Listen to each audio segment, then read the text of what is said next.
Porque todo sumo sacerdote tomado de entre los hombres es constituido a favor de los hombres en lo que a Dios se refiere, para que presente ofrendas y sacrificios por los pecados.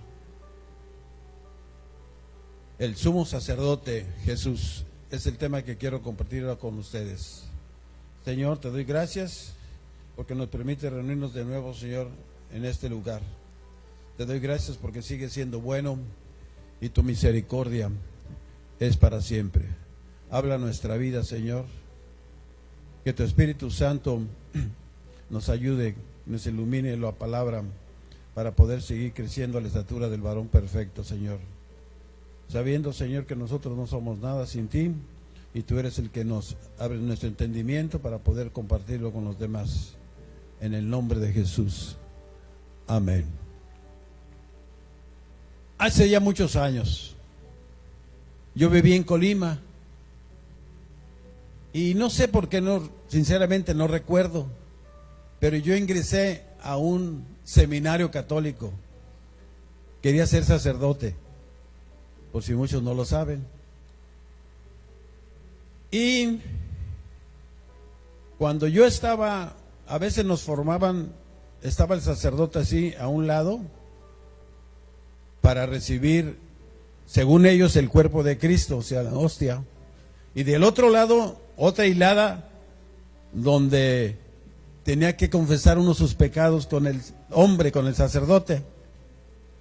Si el sacerdote no puede con los suyos, menos va a poder con uno también. Entonces lo que yo hacía, como estaba la cortita la cola, la hilada estaba cerca, lo que yo hacía cuando yo estaba ir a confesar con el sacerdote, pues éramos como unos 30 y acá otros 30, 40. De repente cuando no veían, me pasaba a la otra fila. Y dije, ¿yo por qué voy a tener que decirle a esta persona, a este sacerdote, mis pecados? Yo así decía, yo no era cristiano, nada de eso, nunca me habían hablado, nunca en mi vida me habían dado un folletito, un tratadito, hasta que llegué aquí a Tijuana. Los 30 años nunca me hablaron del evangelio, nada, hasta que llegué aquí, y el portador del que me habló fue mi madre. Entonces, yo dije, bueno, si existe un Dios, fíjese, pues yo a Él me dirijo. No, ahí no nos enseñaban Biblia, nos enseñaban latín, ¿verdad? Y hablar en latín, siculorum materno, pastor nomen tu, y todo eso, pero nunca nos enseñaron. Geografía, nos enseñaban tantas cosas, pero nada de lo que es la palabra de Dios.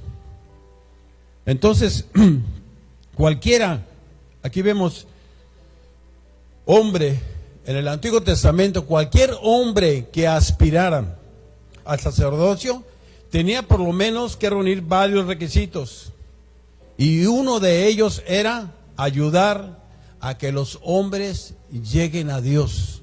Gloria a Dios que ahora somos sacerdotes del Señor, ¿verdad? Pero al Dios verdadero, al Dios verdadero. O sea que el predicador, el evangelista, el pastor, el misionero tenía que hablar a las personas del evangelio. ¿Para qué? Para que poder ayudarles a llegar a Dios. Mismo Señor nos dijo, yo soy el camino, la verdad y la vida, y nadie va al Padre si no es por mí. El único camino para llegar a Dios no es una denominación, no es una religión, no es lo que yo pienso, yo creo, no es mi coeficiente delictual, mi oratoria, ni nada de eso, mi profesión, sino es el único camino para llegar a Dios, es Jesucristo. Es Jesucristo. Jesús nos dice aquí también en las Escrituras de Timoteo, Jesús es el único mediador entre Dios y los hombres. No es otro hombre, no es otra mujer, es el único, aquel que pagó el precio en la cruz del Calvario. Mire lo que nos dice aquí la palabra de Dios en Hebreos capítulo 10, dice aquí en el 26, porque si pecáramos voluntariamente, después de haber recibido el conocimiento de la verdad, ya no queda más sacrificio por los pecados, Vamos a ver el contexto. Vamos a lo que se refiere a esta escritura. Porque a veces hay denominaciones o sectas que agarran este versículo y se hacen una religión. Entonces tenemos que ver el contexto también. Ahora, en Levítico 4:2, mire lo que nos dice. Habla a los hijos de Israel y diles: cuando alguna persona pecare por hierro, en alguno de los mandamientos de Jehová, sobre cosas que no se han de hacer, e hiciere alguno de ellos, Levítico 4:2. Ahora vamos a ver el mismo ahí, Levítico 4:13, dice: si toda la congregación de Israel hubiere errado, y el hierro estuviera oculto a los ojos del pueblo, y hubieran hecho algo contra alguno de los mandamientos de Jehová, en cosas que no se han de hacer, y fueren culpables, Levítico 4:22, cuando pecare un jefe e hicieren por hierro, fíjese la palabra hierro. Vamos a ver lo que significa hierro. O sea, ignorantes, extraviados, engañados, errados, debido a su propio descuido, y aquellos que han sido descarriados por su propia ingenuidad. Ingenuidad es el hierro. Ahora, dice en Levítico 4:27, si alguna persona del pueblo pecare por hierro haciendo algo contra alguno de los mandamientos de Jehová, en cosas que no se han de hacer, y delinquiere. Pero vamos a ver más adelante, en Levítico, ahí mismo, en Levítico 4. Dice así la palabra del Señor. 4:28. Levítico 4:28. Luego que conociere su pecado que cometió, traerá por su ofrenda una cabra sin defecto, por su pecado que cometió, y pondrá su mano sobre la cabeza de la ofrenda de la expiación y la degollará en el lugar del holocausto. Luego con su dedo el sacerdote tomará de la sangre y la pondrá sobre los cuernos del altar del holocausto, y derramará el resto de la sangre al pie del altar, y le quitará toda su grosura, de la manera que fue quitada la grosura del sacrificio de paz. Y el sacerdote la hará arder sobre el altar en el olor grato a Jehová.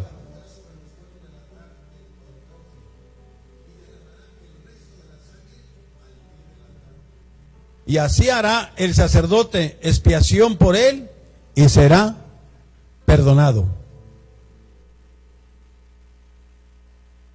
Y si por su ofrenda por el pecado trajere cordero, habrá hembra sin defecto traerá. Y pondrá su mano sobre la cabeza de la ofrenda de expiación y la degollará por expiación en el lugar donde se degüella el holocausto. 34. Después con su dedo el sacerdote tomará de la sangre de la expiación, y la pondrá sobre los cuernos del altar del holocausto, y derramará el resto de la sangre al pie del altar. Y dice aquí el 35. Y le quitará toda su grosura, como fue quitada la grosura del sacrificio de la paz. Y el sacerdote la hará arder en el altar sobre la ofrenda encendida a Jehová. Y le hará el sacerdote expiación de su pecado que habrá cometido, y será perdonado. Gloria a Dios. El sacerdote no tenía sacrificio para ofrecer por los pecados de presunción. Moisés advirtió a los israelitas, mire, a ver para lo que es presunción. Vamos a ver lo que dice en Números 15. En Números 15, porque Moisés, ¿verdad?, advirtió a los israelitas de este hecho cuando divagaron por el desierto. Número 15, 28, dice así: y el sacerdote hará expiación por la persona que haya pecado por hierro, ya sabe lo que significa hierro. Cuando pecare por hierro delante de Jehová, la reconciliará y le será perdonada. Ya leímos Hebreos 10, 25 y 26. Y luego dice el 30, mas la persona que hiciere algo con soberbia, así el natural como el extranjero ultraja a Jehová, esa persona será cortada de en medio de su pueblo. El 31, por cuanto tuvo un poco la palabra de Jehová y menospreció su mandamiento, enteramente será cortada esa persona, su iniquidad caerá sobre ella. Un examen del pecado y del perdón de Dios lo vemos en el ejemplo de David. En ningún momento la Biblia menciona que el sacerdote hizo ofrenda por el pecado de David. Ya leímos lo que iba a pasar con ellos. Mas ¿qué hizo? ¿Qué hizo David? Reconoció su pecado con Natán. Lo vemos en 2 de Samuel capítulo 12.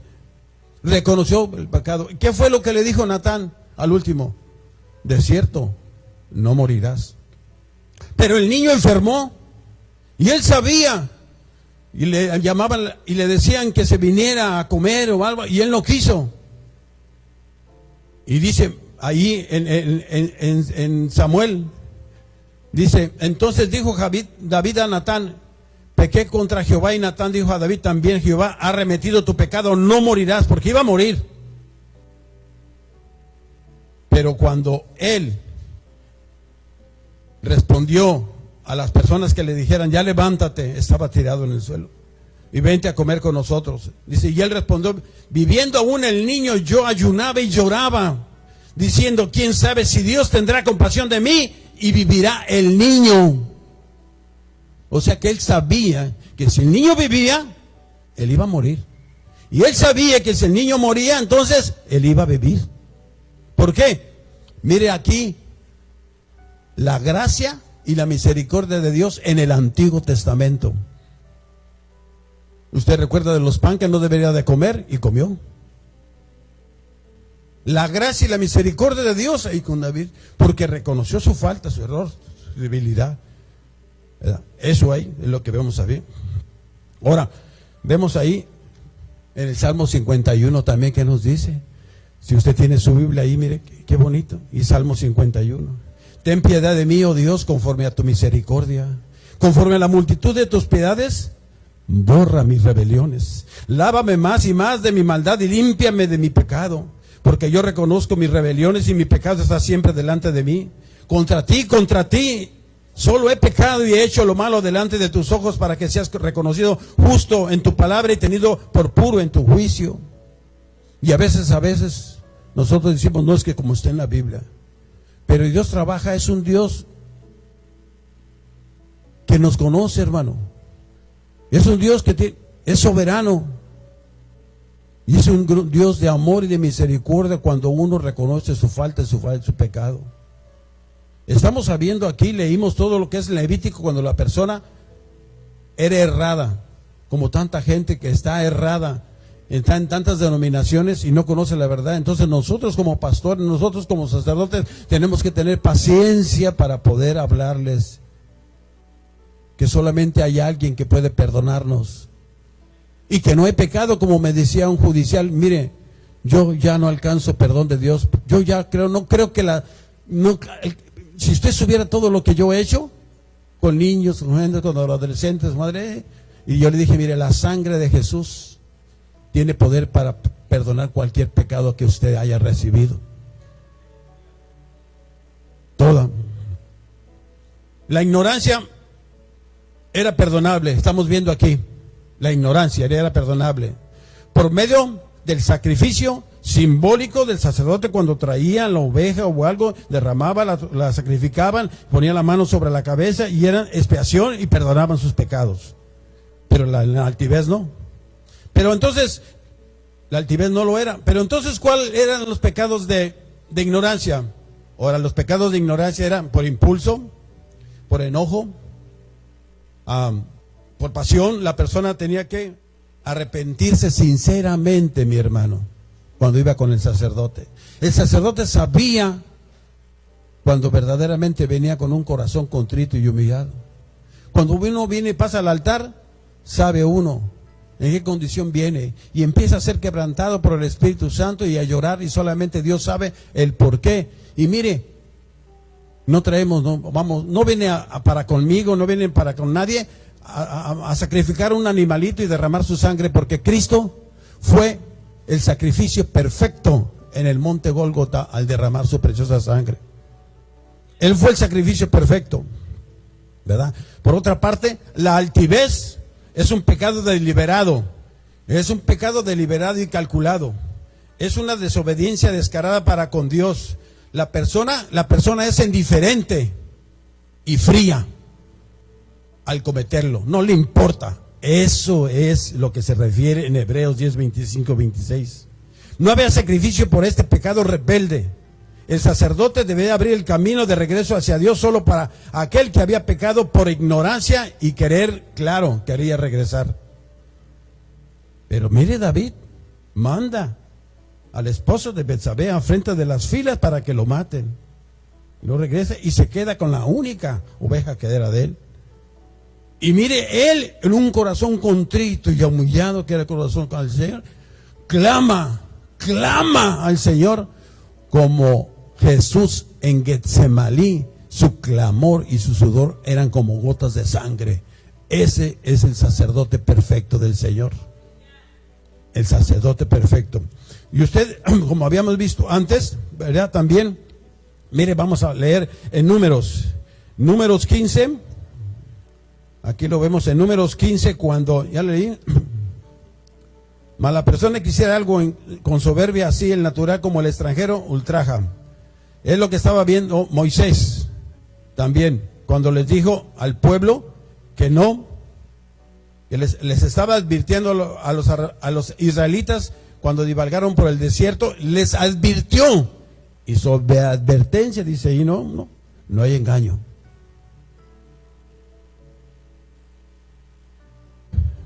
Punto número 2. Debería sentir el sacerdote compasión y ser paciente con los ignorantes. Ningún ángel, ningún querubín, ningún serafín podría ser sacerdote. Solamente un ángel, el ángel de Jehová. Y el ángel de Jehová, ¿quién es? Jesús de Nazaret. El Padre envía a su Hijo porque de tal manera amó Dios al mundo que envió a su Hijo unigénito. El Padre estaba con el Hijo y lo envió para que todo aquel que en él cree no se pierda, mas tenga la vida eterna, dice la palabra de Dios. Así es que, porque Jesús fue tentado en todo, mas sin culpa. El sacerdote se complacía porque se identificaba con las personas.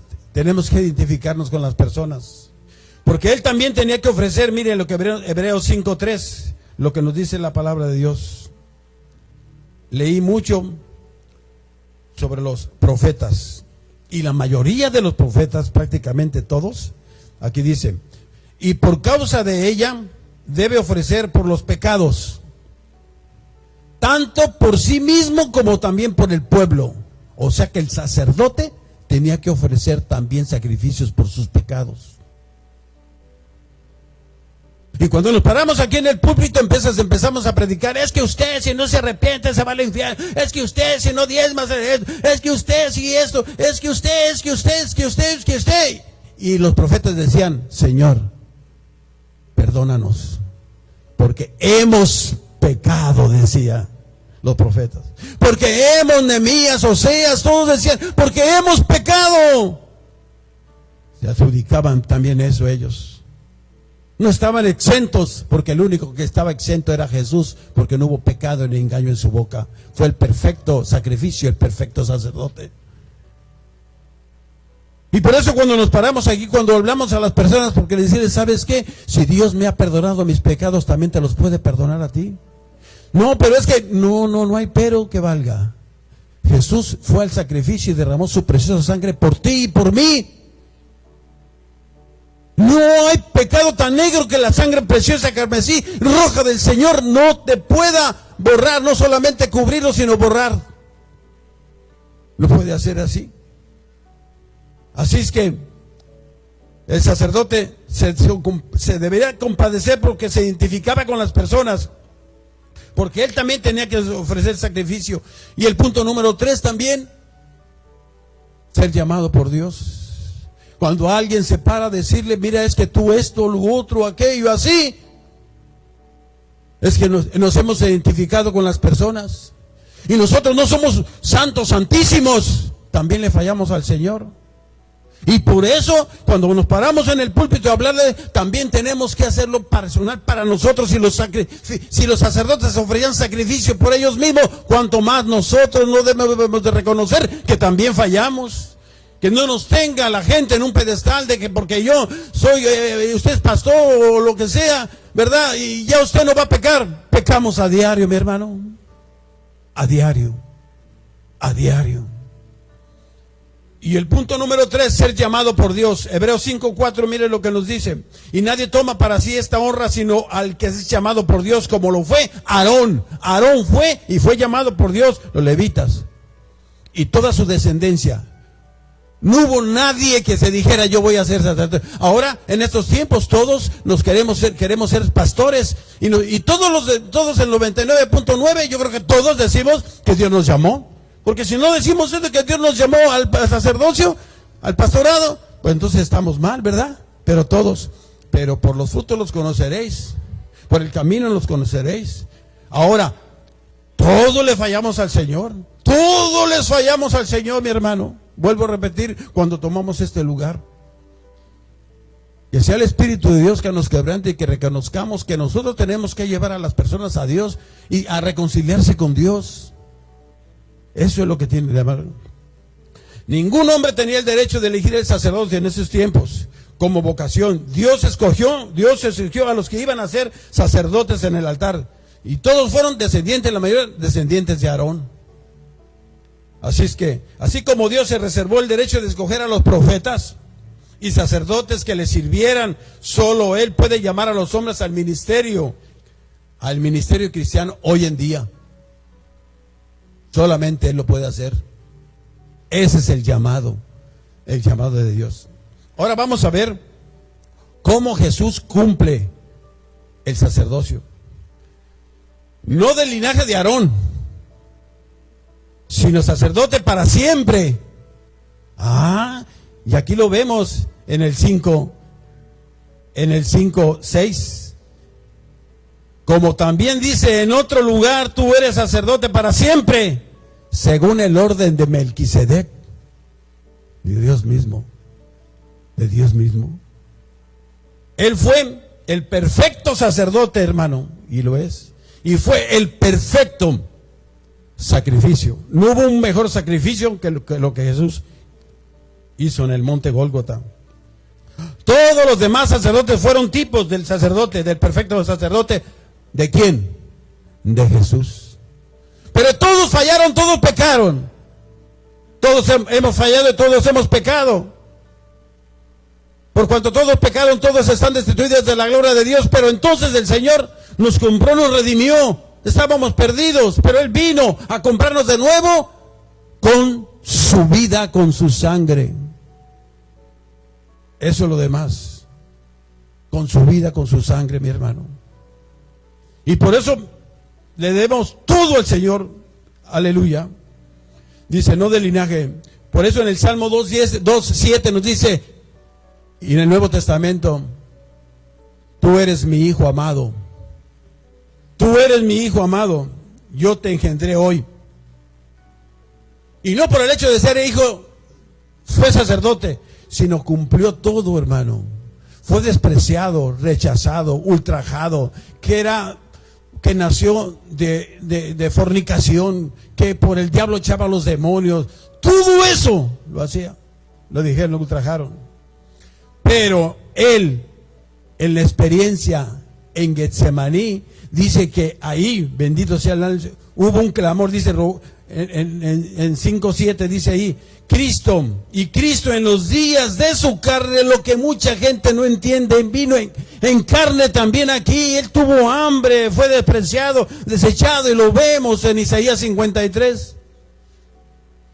Ahí está, le dice, ofreciendo ruegas y súplicas con gran clamor y lágrimas al que le podía librar de la muerte, fue oído a causa de su temor reverente. Tenía temor reverente.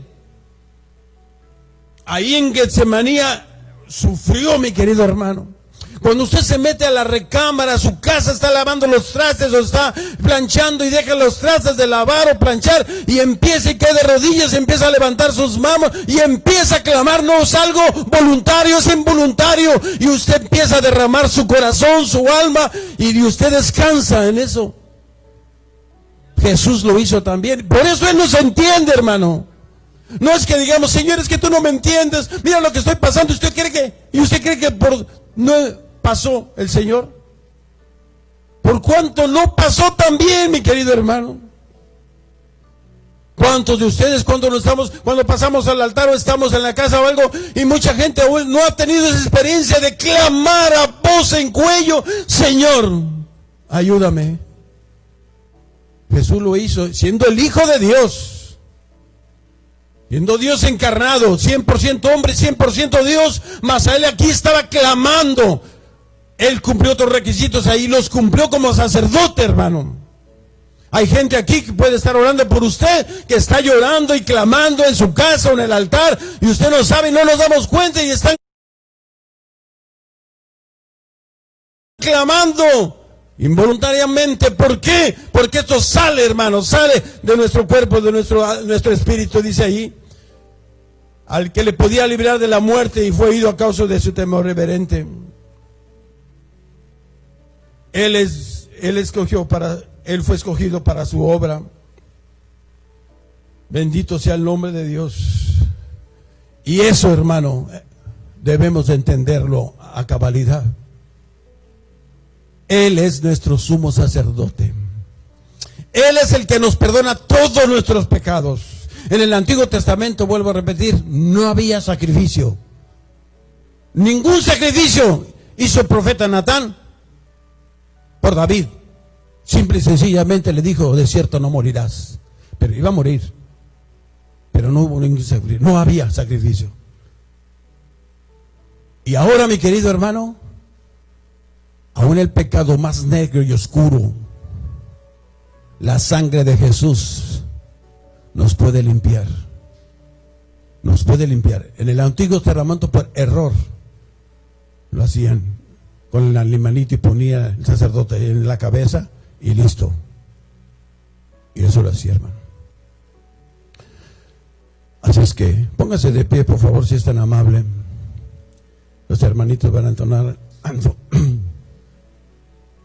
Hubo un tiempo en la Franja de Gaza una maestra. Le daba clase a sus niños esta maestra. Y esta maestra tuvo una niña y ella recibió muchos paquetes de los Estados Unidos, era una misionera. Y en medio de toda la ropa venían muchos Nuevos Testamentos, como el de los Gideones. Entonces ella tuvo que abrir la ropa y sacar todos los Nuevos Testamentos, estaba ahí en la escuela. Y todos estos Nuevos Testamentos los expuso en una bolsa. Y en esa bolsa iban todos los Nuevos Testamentos y salió de la escuela a su casa. Y cuando iba de su casa, de la escuela a su casa, muchos de los chamacos se le abalanzaron pensando que era comida. Y le quitaron la bolsa. Y ellos al ver que no era comida se enojaron y agarraron los Nuevos Testamentos y empezaron a arrojarlas por las calles. Todos lo estaban ahí. La policía se dio cuenta y le dijo que tenía que estar al otro día en la corte.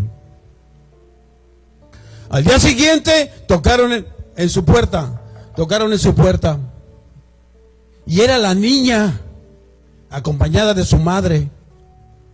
Y le dijo, maestra, mi papá tiene algo que comunicarle, por favor, vamos a la casa, eran 2 de la mañana. Tiene algo que comunicarle mi papá, por favor. Él era un capitán árabe. Y cuando llegaron a la casa, entonces la niña le contó todo al papá. Y el papá fue el que le dijo, mire, maestra,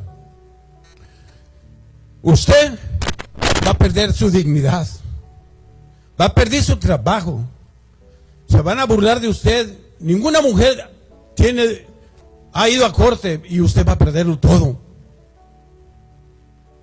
Entonces, el capitán caminó por el pasillo pensando qué iba a hacer.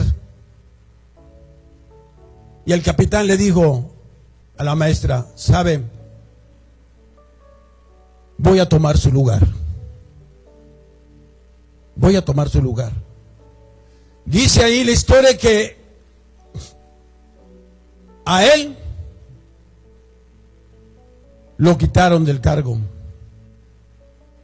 Porque usted va a perder dignidad, va a perderlo todo. Y en la corte se enojaron tanto que en cuestión a lo militar lo hicieron a un lado. Después ella se dio cuenta que lo habían desterrado, lo habían sacado de la franja de Gaza a otro país. Entonces ella, con los ojos llenos de lágrimas y susurrando, dijo: Él tomó mi lugar. Y nosotros debemos de saber que Él tomó tu lugar, Él tomó mi lugar, Él tomó nuestro lugar, porque los que deberíamos ir a la cruz éramos nosotros, mas Él fue y puso su vida por usted y por mí. Él tomó nuestro lugar. Y Él es ahora el sumo sacerdote de usted y mío. Es el único intermediario entre Dios y los hombres. No hay otra y no hay otro, no hay nadie más, sino aquel que fue al monte Gólgota a morir por usted y por mí. Y ese fue Jesús de Nazaret, el sumo sacerdote, no del linaje de Aarón, sino del linaje del Rey de Reyes y Señor de Señores. Por eso entonamos este canto. Y el altar está abierto para aquellos que quieran ser ministrados por el Espíritu Santo. Él tomó nuestro lugar. Él tomó nuestro lugar. Gloria a Dios. Aleluya.